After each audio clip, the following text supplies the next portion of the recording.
મારા હાથમાં મિત્રો આજે પત્ર છે ને, આ પત્ર રિકવરી એજન્ટો, બેંકની લોનની ઉઘરાણી કરતા ગુંડાઓ અને એની સામે ચાલતા આંદોલનના વિરોધમાં આપણે જે મુખ્યમંત્રીને, જે નાણામંત્રીને, જે રિઝર્વ બેંકના ગવર્નમેન્ટને પત્ર લખ્યો હતો અને આવા લુખાઓ બેંકના ગુંડાઓ સામે તાત્કાલિક ધોરણે જે આરબીઆઈના નિયમો નું ઉલ્લંઘન કરીને બિચારા લોન ધારક જે પૈસા ના ભરી શકે એવા લોકોને હેરાન કરે છે, પરેશાન કરે છે, એમની જોડે ગુંડાગીરી કરે છે, એમની સામે જે પત્ર લખ્યો હતો એનો આજે જવાબ આવ્યો છે અને મુખ્યમંત્રી શ્રીએ નાણાં વિભાગના મંત્રાલયે આરબીઆઈ ને પત્ર મોકલીને તાત્કાલિક ધોરણે આવા ગુંડાઓ અને આવા લુખાઓ સામે કાર્યવાહી કરવા માટે આ પત્ર લખીને સૂચના આપી છે અને સાથે સાથે કલેક્ટર શ્રી, અધિક કલેક્ટર શ્રીને પણ આ પત્ર મોકલી આપવામાં આવ્યો છે કે આ જે રજૂઆત આપણા દ્વારા કરવામાં આવી હતી, આ રજૂઆત ઉપર તાત્કાલિક ધોરણે કાર્યવાહી કરવામાં આવે અને પગલાં લેવામાં આવે.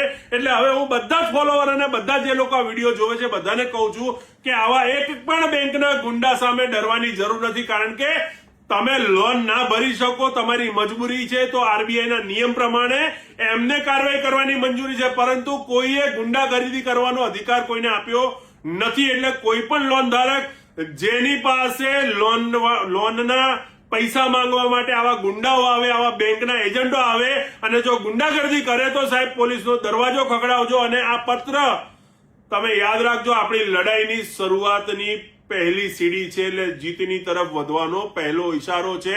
આવા અનેક પત્ર આપણે લખ્યા છે અને આની આંદોલનની મુહિમ હજી તેજ કરવાના છીએ અને દરેક જે લેવલે પહોંચીને રજૂઆત થાય એ લેવલે પહોંચીને રજૂઆત કરીશું ને આવા બેંકના ગુંડાઓની આ ગુંડાગર્દી આપણે બંધ કરાવવાના છીએ. આ જાણકારી આપવા માટેનો વિડીયો બનાવ્યો હતો.